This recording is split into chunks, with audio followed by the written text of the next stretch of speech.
আসসালামু আলাইকুম, স্বাগত জানাচ্ছি আরটিভির সকালের সংবাদে। আপনাদের সাথে আছি আমি পারভিন মিতু। আসছে বাজেটে কৃষিজাত পণ্য, চামড়া ও চামড়াজাত পণ্য, আইসিটি, ফার্মাসিউটিক্যালস, প্লাস্টিক ও প্লাস্টিকজাত পণ্যের জন্য বিশেষ সহায়তার পরামর্শ দিয়েছেন অর্থনীতিবিদ ও খাত সংশ্লিষ্টরা।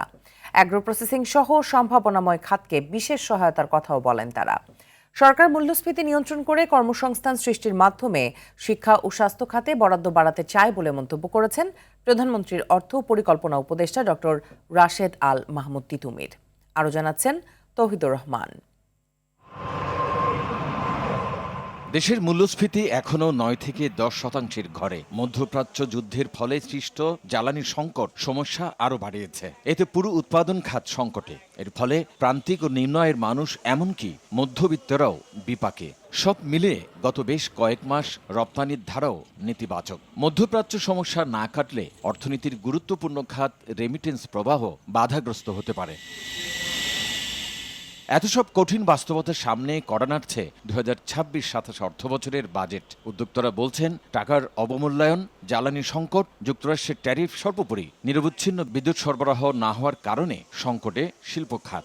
ব্যবসা করাটা যেন অথবা শিল্প পরিচালনা করাটা যেন সহজ হয়, সেই সহজ করার ক্ষেত্রে আমরা কিছু নীতি সহায়তা চাব, অথবা যদি বলি যে আমলাতান্ত্রিক যে জটিলতা, এটা যেন সহজ করা হয়, ব্যবসা যেন সহজে করতে পারি। সম্ভাব্য খাতগুলোর জন্য নীতি সহায়তার পরামর্শ দিয়ে অর্থনীতিবিদরা খাতের পুরো সাপ্লাই চেইনের কথা মাথায় রেখে বাজেট সহায়তার পরামর্শ দেন। আমাদের প্রয়োজন হচ্ছে যে নেক্সট $1 বিলিয়ন পণ্য দিকগুলোর দিকে নজর দেওয়া। এর মধ্যে সবচেয়ে সম্ভাবনা, সবচেয়ে যে জায়গায় দাঁড়িয়ে আছে সেটা হলো agro process food products. ICT খাত রয়েছে, ফার্মাসিউটিক্যালস খাত রয়েছে, প্লাস্টিকজাত পণ্যও এখানে একটা সম্ভাবনাময় খাত হবার সুযোগ রয়েছে। তবে মূল চাহিদাটি থাকবে পুরো সাপ্লাই চেইনটিকে যাতে কনসিডার করেন, সময় যাতে নির্দিষ্ট করে দেন। বাজেটে রাজস্ব আহরণ বাড়িয়ে জনগণের সেবা বাড়ানোর কথা বলছেন প্রধানমন্ত্রীর অর্থ ও পরিকল্পনা উপদেষ্টা। যে বিনিয়োগ যদি বাড়ে, উৎপাদন বাড়বে, উৎপাদন বাড়লে আপনার কর্মসংস্থান বাড়বে, এবং কর্মসংস্থান বাড়লে কিন্তু করও বাড়বে। তার মানে সরকার বেশি করে স্বাস্থ্য, শিক্ষা অর্থাৎ গণদ্রব্য বা পাবলিক গুডসে বেশি মাত্রায় বিনিয়োগ করতে পারবে।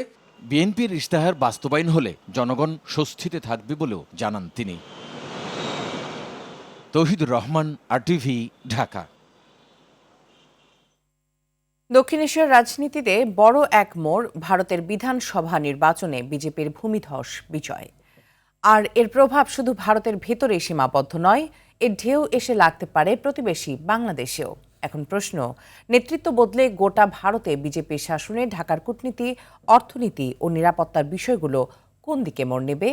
কোন দিকে গড়াতে যাচ্ছে তিস্তার পানি বন্টন চুক্তির ভবিষ্যৎ? শাকিলা করিমের প্রতিবেদনে দেখুন বিস্তারিত। আগে থেকেই শঙ্কা ছিল বাংলাদেশের অন্যতম বড় বাণিজ্য অংশীদার ভারতের বিধানসভা নির্বাচনের ফলাফলের পর অনেক কিছুরই গতিপথ বদলে যেতে পারে। তবে 15 বছরের ক্ষমতার পালাবদলে বিজেপি সরকারের হাতে ভারতের ক্ষমতা থাকায় গতি বাড়তে পারে আঞ্চলিক কানেক্টিভিটি প্রকল্পে।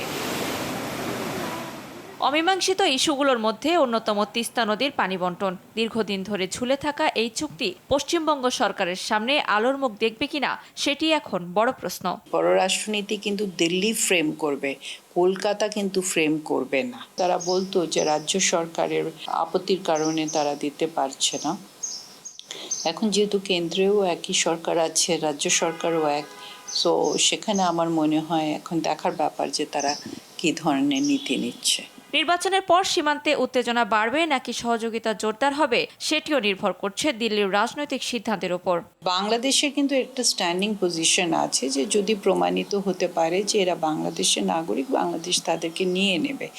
এটা বিগত সরকারগুলোতেও ছিল যে আমাদের নাগরিক হলে আমরা নিয়ে নেব, তো সেটা তো কখনো তারা প্রমাণ করতে পারেনি। এখন যদি তারা এটাকে পুশব্যাক করার চেষ্টা করে, সেটা তো একটা আমাদের সম্পর্কের উপরে প্রভাব ফেলবে।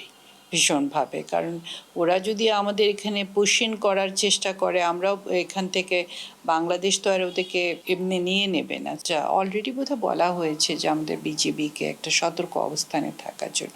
বিশ্লেষকরা বলছেন, সরকার পরিবর্তন হলেও দুই দেশের পারস্পরিক স্বার্থের জায়গাগুলোই শেষ পর্যন্ত কূটনৈতিক সম্পর্কের মূল চালিকা শক্তি হিসেবে কাজ করবে। আপনি যদি পররাষ্ট্রনীতির কথা বলেন, সেটা তো ধরেন ঢাকার দিল্লির সাথে সম্পর্ক, এবং দিল্লিতে যেহেতু বিজেপি আছে এবং আমরা ধরে নিচ্ছি পশ্চিমবঙ্গেও তো বিজেপি সরকার গঠন করতে যাচ্ছে, সো সেখানে যে খুব একটা বড় ধরনের পররাষ্ট্রনীতিতে পরিবর্তন আসবে সেটা আমি মনে করি না। শাকিলা করিম, RTV, ঢাকা। নিরাপত্তাহীনতায় ক্রমবর্ধমান খুন সহ নানা অপরাধের কারণে বগুড়াতে জনমনে আতঙ্ক বাড়ছে। প্রায় প্রতিদিনই সহিংস ঘটনার খবরে উদ্বিগ্ন সাধারণ মানুষ। পরিস্থিতি নিয়ন্ত্রণে প্রযুক্তি নির্ভর নজরদারির দাবি জোরালো হচ্ছে দিন দিন। বিশেষজ্ঞরা বলছেন, কার্যকর সিসিটিভি নেটওয়ার্ক, নিয়মিত মনিটরিং ও সমন্বিত পদক্ষেপই হতে পারে এ সংকট উত্তরণের বাস্তবসম্মত পথ। বগুড়া থেকে ইমরান হোসাইন লিখনের প্রতিবেদন, জানাচ্ছেন লামিয়া তানজিন মাহমুদ। উত্তরাঞ্চলের গুরুত্বপূর্ণ জেলা বগুড়ায় সাম্প্রতিক সময়ে উদ্বেগজনক হারে বৃদ্ধি পেয়েছে খুনসহ বিভিন্ন অপরাধ। একের পর এক হত্যাকাণ্ড, সংঘবদ্ধ অপরাধ ও সহিংসতার ঘটনায় প্রশ্ন উঠেছে জেলার আইন শৃঙ্খলা পরিস্থিতি নিয়ে। অনুসন্ধানে দেখা গেছে, গত 5 বছরে জেলায় সংঘটিত হয়েছে প্রায় 400টির বেশি হত্যাকাণ্ড। আধিপত্য বিস্তার, জমিজমা বিরোধ, রাজনৈতিক দ্বন্দ্ব, নারী ঘটিত ঘটনা, বালু সিন্ডিকেট নিয়ন্ত্রণ কিংবা তুচ্ছ বিরোধ সহ বিভিন্ন কারণে ঘটছে এসব হত্যাকাণ্ড। ইতোমধ্যে 20টির বেশি হত্যার ঘটনা ঘটেছে চলতি বছরেও। ধারালো অস্ত্রের আঘাতে আহত হয়ে শতাধিক মানুষ চিকিৎসা নিচ্ছেন হাসপাতালগুলোতে। বিভিন্ন মহলের দাবি, সিসিটিভি ক্যামেরা স্থাপনের মাধ্যমে কমতে পারে এসব অপরাধ। কিশোর গ্যাংয়ের যে অপরাধের দাপট, তাতে জনগণ অসুস্থ, কোনো রেকর্ড না থাকার কারণে অপরাধীদের ধরা যায় না। যদি উন্নত মানের ক্যামেরা লাগিয়ে 24 ঘন্টা তদারকি করা হয়, আমার মনে হয় অপরাধ অনেকাংশে কমে যাবে। এই বিষয়গুলোর উপর নজর দিতে হবে সরকারকে। শুধু খুন নয়, চুরি, ডাকাতি, মাদক ও সন্ত্রাস সহ নানা অপরাধও বেড়েছে জেলায়। একাধিক মামলার আসামি হয়ে সক্রিয় রয়েছে অনেক অপরাধী। পরিস্থিতি নিয়ন্ত্রণে হিমশিম খাচ্ছে আইন শৃঙ্খলা বাহিনী। তবে ভয়াবহ এ অপরাধ কমাতে সিসিটিভির আওতায় নেওয়ার পরিকল্পনা গ্রহণ করা হয়েছে বলে জানান জেলার অতিরিক্ত পুলিশ সুপার। শহরের এক্সিট পয়েন্ট এবং এন্ট্রি পয়েন্টগুলোতে আমরা সিসিটিভি স্থাপনের, সিসি ক্যামেরা স্থাপনের একটা উদ্যোগ গ্রহণ করেছি। আমাদের ম্যাপিং কার্যক্রম চলছে। এমন পরিস্থিতি অপরাধ নিয়ন্ত্রণে প্রযুক্তি নির্ভর নজরদারির উপর জোর দিচ্ছেন কর্তৃপক্ষ। এটার প্রয়োজনীয়তা মনে হয়েছে যে হ্যাঁ, সিসি ক্যামেরার আওতায় যদি আনা যায় পুরো শহরকে, তাহলে অনেকাংশে বিভিন্ন রকমের অকারেন্স কমবে। পুলিশ বিভাগ যদি আমাদেরকে সহযোগিতা চায় এবং অপরাধ নিয়ন্ত্রণে আমরা অবশ্যই তাদেরকে সহযোগিতা করব। যদি আরও ক্যামেরা লাগানোর প্রয়োজন হয় লাগানো হবে বা মেরামত করে। তবে প্রশ্ন থেকেই যায়, প্রযুক্তি নির্ভর এ উদ্যোগে কি সত্যি অপরাধ কমবে? জানতে চান বগুড়াবাসী। লামিয়া তানজিন মাহমুদ, RTV। ঈদকে সামনে রেখে নারায়ণগঞ্জের রূপগঞ্জের খামারগুলোতে ব্যস্ত সময় পার করছেন খামারিরা। কোরবানির জন্য নির্ভেজাল পশু প্রস্তুতিতে উপজেলার ছোট বড় 8 শতাধিক খামারে চলছে শেষ মুহূর্তের ব্যস্ততা। নারায়ণগঞ্জের রূপগঞ্জ থেকে SM রুবেল মাহমুদের পাঠানো তথ্যচিত্রে আরও জানাচ্ছেন আব্দুল হামিদ। ঈদকে ঘিরে নারায়ণগঞ্জের রূপগঞ্জের খামারগুলোতে চলছে শেষ মুহূর্তের প্রস্তুতি। গরুর পরিচর্যা এবং প্রাকৃতিক উপায়ে মোটাতাজাকরণে ব্যস্ত সময় পার করছেন খামারিরা। এবছর হলস্টাইন, ফ্রিজিয়ান, জার্সি ও দেশীয় জাতের গরু পালনে বেশি গুরুত্ব দিচ্ছেন তারা। খামারিরা বলছেন, কৃত্রিম উপায়ে নয়, ঘাস, ভুসি, খৈল, ভুট্টা ও পুষ্টিকর খাবার খাইয়ে পশু প্রস্তুত করা হচ্ছে। ভারত থেকে গরু আমদানি কম হলে লাভের আশা তাদের। বাড়তি কোনো খাবার বা কেমিক্যাল জাতীয় কোনো খাবার আমরা আমাদের গরুকে খাওয়াই না, এবং আমরা প্রাকৃতিকভাবে খড় ঘাস, এটাই আমাদের খানা। 30টার মতো সার আছে আর কি, এটি বিক্রি হবে। হয়তো সবগুলো হবে না, কিন্তু বড় বড় যা কয়টা আছে এগুলো বিক্রি হবে আর কি। কুরবানির জন্য যেই গরুগুলি বানাচ্ছি, সেই গরুগুলি যদি বাইরে থেকে গরু আসে, আমরা ঠিক মতন মূল্য পাবো না। আমরা চাই যে আমাদের বাংলাদেশের গরু দিয়ে এই যে বাংলাদেশ চলে, উপজেলা প্রাণী সম্পদ কর্মকর্তা ডাক্তার সজল কুমার দাস জানান, অসাধু ব্যবসায়ীরা যাতে ক্ষতিকর উপায়ে পশু মোটাতাজাকরণ না করতে পারে সে বিষয়ে তদারকি চলছে। বছরব্যাপী 8 শতাধিক খামারিদেরকে নিরাপদ প্রাণী আমিষ তৈরির বিষয়ে প্রশিক্ষণ দিয়েছি। আমাদের আগামী যে কোরবানির হাটকে কেন্দ্র করে 4টি ভেটেরিনারি মেডিকেল টিম আমরা গঠন করেছি হাটে নিয়মিত মনিটর করার জন্য। কোনো উপায়ে কোনো অসাধু ব্যবসায়ী যেন ক্ষতিকারক কিছু না করতে পারে আমাদের তদারকি চলমান রয়েছে। চলতি বছর উপজেলায় কোরবানির পশুর চাহিদা রয়েছে 17,840টি, বিপরীতে পর্যাপ্ত সংখ্যক পশু প্রস্তুত রয়েছে। ফলে স্থানীয় চাহিদা পূরণ করে বিভিন্ন এলাকায় পশু সরবরাহ করা সম্ভব হবে বলছেন সংশ্লিষ্টরা। আব্দুল হামিদ, RTV। দর্শক, কুরবানির হাটের আরো খবর জানাতে নারায়ণগঞ্জের রূপগঞ্জ থেকে সরাসরি যুক্ত হচ্ছেন আমাদের সহকর্মী SM রুবেল মাহমুদ। রুবেল, কুরবানিকে কেন্দ্র করে খামারিদের প্রস্তুতি কেমন দেখছেন? মৃত্যু আপনাকে যেমনটা জানাচ্ছিলাম যে আসলে কিন্তু এই যে নারায়ণগঞ্জের যে রূপগঞ্জ এলাকাটি রয়েছে সেখানে কিন্তু প্রায় 800 খামারিরা এবার কিন্তু 800 খামারিরা কিন্তু এবার গরু পালনে ব্যস্ত রয়েছে। যেমন দেখা যায় যে এখানে সকাল থেকে কিন্তু আমরা লক্ষ্য করেছি যে সামনে ঈদুল আজহা সামনে রেখে যে সকাল থেকেই কিন্তু সেই গভীর রাত্র পর্যন্তই তারা কিন্তু তার পশুপালনে ব্যস্ত রয়েছে। যেমন এখানে যে মানে খুদ ভুসি বা বিভিন্ন ভুট্টা এবং যে প্রাকৃতিক যে নিয়মটি রয়েছে সেই নিয়মেই কিন্তু তারা গরু মোটা তাজা করণে ব্যস্ত রয়েছেন এবং তারা বলছেন যে আসলে এবার আমরা যে গরুগুলো রয়েছে আমাদের আমরা চেষ্টা করছি যে এবং পিওর ভাবে যে গরুগুলো রয়েছে আমরা পালন করছি এবং মানুষের যেন এই গরুতে যে কোনো রকম প্রবলেম না হয় সেই কারণে কিন্তু তারা সঠিকভাবে নিয়ম এবং মেনে পরিচর্যা করছেন। এই ব্যাপারে আরেকটি বিষয় হচ্ছে যে আমরা রূপগঞ্জে কিন্তু এবার আমরা দেখতে পেয়েছি যে প্রায় 18,000 কিন্তু কুরবানির গরুর চাহিদা রয়েছে রূপগঞ্জে। সেখানে দেখা যায় যে তারা 800 যে খামার রয়েছে রূপগঞ্জে তারা কিন্তু এই পর্যাপ্ত গরু তাদের এবার খামারে তারা পালন করেছে। এই পালন করে কিন্তু তারা অবশ্যই তারা বলছে যে শুধু রূপগঞ্জের কুরবানির চাহিদা মিটিয়ে আমরা কিন্তু বাংলাদেশের বিভিন্ন প্রান্তেও আমরা কিন্তু এবার গরু পাঠাতে পারবো এবং গরু বিক্রি করতে পারবো। তবে এই ব্যাপারে কিন্তু আমরা যারা খামারিরা রয়েছে তারা বলছেন যে বিভিন্ন যে দ্রব্যগুলো রয়েছে যে খাদ্যগুলো রয়েছে সেগুলো যে দামগুলো রয়েছে দাম যদি একটু বেশির কারণে তারা একটু হিমশিম খাচ্ছে। তাছাড়া এখানকার যিনি প্রাণী সম্পদ কর্মকর্তা রয়েছেন তিনি কিন্তু আমাদেরকে জানিয়েছেন যে এবার যে পশু যে যারা খামারিরা রয়েছেন আমরা বিভিন্ন ভাবেই কিন্তু আমরা ঢুকছি এবং তাদেরকে বিভিন্ন পর্যবেক্ষণ করে দেখছি যে তারা গরুকে বাজে কিছু মোটা তাজাকরণের জন্য শিরিষ পুশ করছে কিনা বা এমন কিন্তু তারা বলছে যে না এবার রূপগঞ্জে এরকম ধরনের কোনো সমস্যা নেই, রূপগঞ্জে পর্যাপ্ত গরু রয়েছে। অসংখ্য ধন্যবাদ আপনাকে আমাদের সাথে যুক্ত হবার জন্য। এদিকে গত 6 দিন ধরে সুনামগঞ্জে রোদ থাকায় কৃষকেরা নিরাপদে ধান কাটা মাড়াই ও শুকানোর চেষ্টা করেছেন। বৃষ্টি উজানের পাহাড়ি ঢলের পানি না আসায় জেলার নদ নদী ও হাওরের পানি বৃদ্ধি পায়নি, তবে হাওরে এখনও শ্রমিক সংকট রয়েছে। এছাড়া টানা বৃষ্টি হওয়ায় স্তূপে থাকা ভেজা ধান নষ্ট হয়ে গেছে বলে জানিয়েছেন কৃষকেরা। আবহাওয়ার পূর্বাভাস অনুযায়ী সুনামগঞ্জে আরও 2-1 দিনের মাঝারি থেকে ভারী বৃষ্টির সম্ভাবনা আছে। জেলা কৃষি সম্প্রসারণ অধিদপ্তরের উপপরিচালক জানান, হাওরে বৃষ্টি ও জলাবদ্ধতায় 20,000 হেক্টর ক্ষতিগ্রস্ত হয়েছে।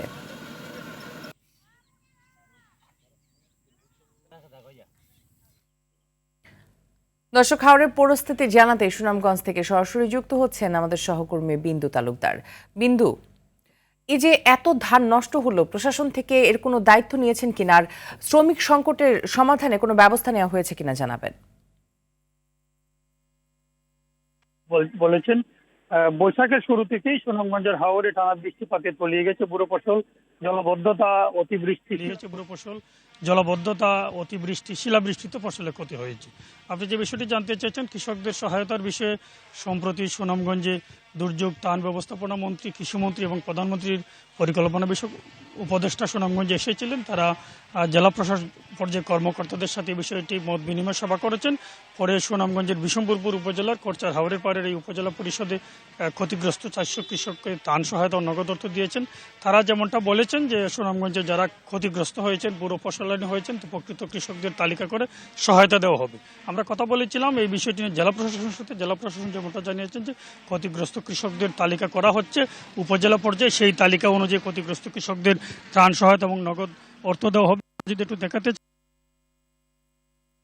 দেখা মিলেছে, তবে দীর্ঘদিন বৃষ্টি থাকায় আসলে যে ধান শুকানোর যে সুনির্দিষ্ট কলা, সেই কলায় ধান শুকানো সম্ভব হচ্ছে না। তাই লোকজন মাঠে ত্রিপল দিয়ে, পলিথিন দিয়ে ধান শুকানোর চেষ্টা করছেন, আমরা একটু দেখাতে চাই। আর যে বিষয়টি বলেছেন শ্রমিক সংকটের বিষয়, আসলে পুরো জেলায় এই সংকট দেখা দেওয়ায় শ্রমিক সংকট আসলে সহসায় দূর হচ্ছে না। কৃষি বিভাগ যদিও বলছেন যে বিভিন্ন এলাকা থেকে, বিশেষ করে সুনামগঞ্জের বাহিরের জেলা থেকে শ্রমিকরা এসেছেন কাজ করার জন্য। তবে কৃষকরা যেটা বলছেন যে এই আবহাওয়া যদি আরো 10 থেকে 12 দিন থাকে তাহলে হয়তো সহসাই ধান শুকানোর সুযোগ পাবে, এছাড়া ধান কাটা মারাই এবং খড় শুকানোর সুযোগ পাবেন। এই ছিল মৃত্যু সুনামগঞ্জ। জি বিন্দু, অসংখ্য ধন্যবাদ আপনাকে আমাদের সাথে যুক্ত হবার জন্য। এবারে যুক্তরাষ্ট্র ইরান যুদ্ধ প্রসঙ্গ। শান্তি চুক্তি চূড়ান্ত করতে আজ 14 দফা প্রস্তাবের জবাব দেবে ইরান, এমনটাই জানিয়েছেন যুক্তরাষ্ট্রের প্রেসিডেন্ট ডোনাল্ড ট্রাম্প। স্থানীয় সময় শুক্রবার রাতের মধ্যেই তেহরানের পক্ষ থেকে এ সংক্রান্ত একটি চিঠি আসার সম্ভাবনার কথা বলেন ট্রাম্প। এদিকে চুক্তির চূড়ান্ত পর্যায়ে এসে হরমুজে টানা দ্বিতীয় দিনের মতো সংঘাতে জড়ালো যুক্তরাষ্ট্র ও ইরান। ওমান উপসাগরে ইরানের পতাকাবাহী দুটি তেলবাহী ট্যাঙ্কারে হামলা চালিয়েছে মার্কিন সামরিক বাহিনী। অন্যদিকে উপসাগরটি থেকে বার্বাডোসের পতাকাবাহী একটি তেল ট্যাঙ্কার জব্দ করেছে আইআরজিসি। এমন পরিস্থিতিতে ইরানের পররাষ্ট্রমন্ত্রী আব্বাস আরাকচি যুক্তরাষ্ট্রের সমালোচনা করে বলেন, কূটনৈতিক সমাধানের সুযোগ তৈরি হলেই বেপরোয়া হয়ে ওঠে ওয়াশিংটন।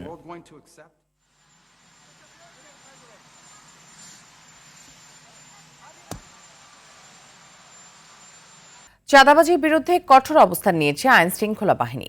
গোয়েন্দা সংস্থার তথ্যের ভিত্তিতে দেশের বিভিন্ন স্থানে দ্রুত অভিযান চালানো হচ্ছে। ইতোমধ্যে একাধিক চাঁদাবাজ চক্রকে শনাক্ত করে তাদের বিরুদ্ধে আইনি ব্যবস্থা নেওয়া হয়েছে বলে জানিয়েছে সংশ্লিষ্ট কর্তৃপক্ষ।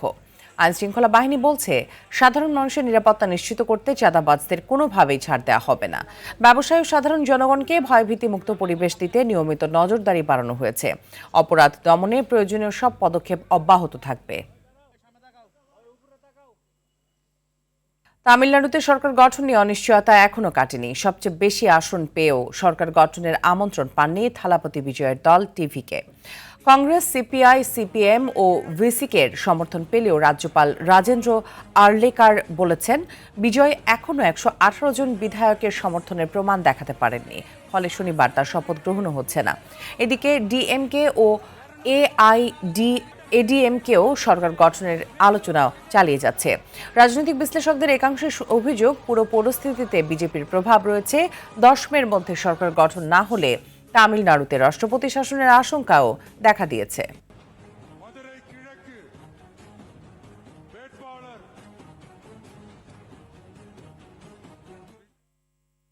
ভারতের পশ্চিমবঙ্গের নির্বাচনের পর প্রধানমন্ত্রী নরেন্দ্র মোদী ও স্বরাষ্ট্রমন্ত্রী অমিত শাহের উপস্থিতিতে আজ শপথ নেবেন বিজেপি নেতা শুভেন্দু অধিকারী।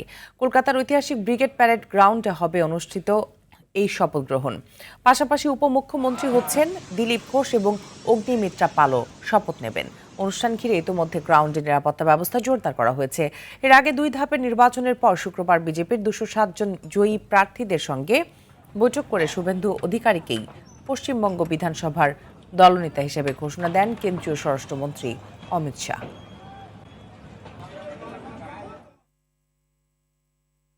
শপথ গ্রহণের সর্বশেষ খবর জানাতে কলকাতা থেকে সরাসরি যুক্ত হচ্ছেন সহকর্মী পরমাশিস ঘোষ।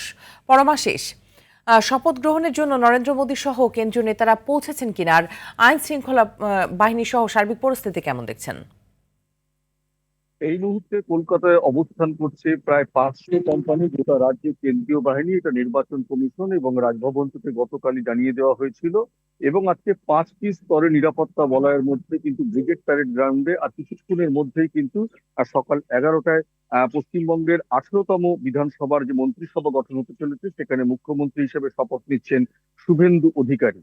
বিশেষ করে বিষয়টা বলার বিষয় যে পশ্চিমবঙ্গে এই মুহূর্তে এই প্রথম কোনো জেলার কোনো নেতা পশ্চিমবঙ্গের মুখ্যমন্ত্রী হতে চলেছেন এবং কাকতালীয়ভাবে তার মায়ের নাম গায়ত্রী, মমতা বন্দ্যোপাধ্যায়ের মায়ের নাম ছিল গায়ত্রী। এটা কিন্তু একটা আবেগের সঙ্গে বিষয়টি উচ্চারিত হচ্ছে রাজনৈতিক মহলে।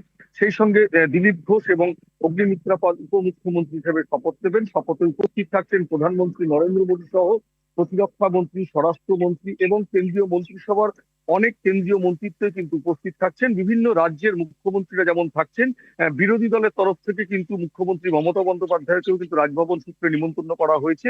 তিনি আসবেন কিনা সেটা কিন্তু এখনো আমাদের কাছে খবর নেই। বামেদের পক্ষ থেকে বিমান বসুকে নিমন্ত্রণ করা হয়েছে, মোহাম্মদ সেলিমকে নিমন্ত্রণ করা হয়েছে। মোটামুটি প্রোটোকল অনুযায়ী যাদের যাদের নিমন্ত্রণ করা উচিত সরকারিভাবে এই শপথ গ্রহণ অনুষ্ঠানে, তাদের প্রত্যেককে নিমন্ত্রণ করা হয়েছে। এবং সকাল ভোর 4টে থেকেই কিন্তু ব্রিগেড মুখে মানুষের ঢল, যদিও নিরাপত্তা ব্যবস্থা কিন্তু কঠোরভাবে রাখা হয়েছে এবং আকাশ থেকেও কিন্তু নিরাপত্তা জোরদার করা হয়েছে। এই মন্ত্রিসভা গঠন হয়ে যাওয়ার পরে শপথ গ্রহণ অনুষ্ঠান পরেই তারা কিন্তু চলে যাবেন রাজভবন থেকে তারা চলে যাবেন বিধানসভাতে, এবং সেখানে কিন্তু একটি বৈঠক হওয়ার কথা রয়েছে। এবং গতকাল বিকেলের দিকে কিন্তু স্বরাষ্ট্রমন্ত্রী অমিত শাহর নেতৃত্বে বিশ্ব বাংলা কনভেনশন সেন্টারে এই মন্ত্রিত্ব গঠনের সিদ্ধান্ত হয়। রাজ্যের শিক্ষামন্ত্রী হচ্ছেন শঙ্কর ঘোষ, অর্থমন্ত্রী হচ্ছেন স্বপন দাশগুপ্ত, এবং খুব একেবারে দক্ষিণবঙ্গ উত্তরবঙ্গ গোটা সাজিয়েই কিন্তু মন্ত্রিসভা এই মুহূর্তে গঠন করা হয়েছে। এবং আর কিছুক্ষণের মধ্যেই প্রধানমন্ত্রী নামবেন দমদম বিমানবন্দরে এবং সেখান থেকে তিনি হেলিপ্যাডে পৌঁছে যাবেন ব্রিগেড প্যারেড গ্রাউন্ডে। সেখান থেকে কিন্তু তিনি শপথ বাক্য অনুষ্ঠানে পৌঁছবেন। এটাই ছিল আমার কাছে সর্বশেষ আপডেট। জি পরমাশিস, ধন্যবাদ আপনাকে আমাদের সাথে যুক্ত হবার জন্য। যুক্তরাজ্যের পূর্ব লন্ডনে স্থানীয় সরকার নির্বাচনে জয় পেয়েছেন বাংলাদেশি বংশোদ্ভূত দুই প্রার্থী। টাওয়ার হ্যামলেটস কাউন্সিলের নির্বাহী মেয়র পদে পুনর্নির্বাচিত হয়েছেন এসপায়ার পার্টির লুৎফুর রহমান। অন্যদিকে নিউহ্যাম কাউন্সিলে লেবার পার্টির প্রার্থী ফরহাদ হোসেন বিজয়ী হয়েছেন। মূলধারার কোনো বড় রাজনৈতিক দল থেকে নির্বাচিত প্রথম বাংলাদেশি নির্বাহী মেয়র হিসেবে ইতিহাস করেছেন তিনি। এদিকে স্থানীয় সরকার নির্বাচনের ফলাফলে ক্ষমতাসীন লেবার পার্টির জন্য উদ্বেগ বাড়ছে। বিভিন্ন এলাকায় দলটি আসন হারাচ্ছে। অন্যদিকে নাইজেল ফারাজের নেতৃত্বাধীন ডানপন্থী দল রিফর্ম ইউকে উল্লেখযোগ্য অগ্রগতি অর্জন করেছে। সকালের সংবাদ এ পর্যন্তই। মধ্যাহ্নের সংবাদ দুপুর 12টায় দেখার আমন্ত্রণ রইল। ধন্যবাদ সবাই।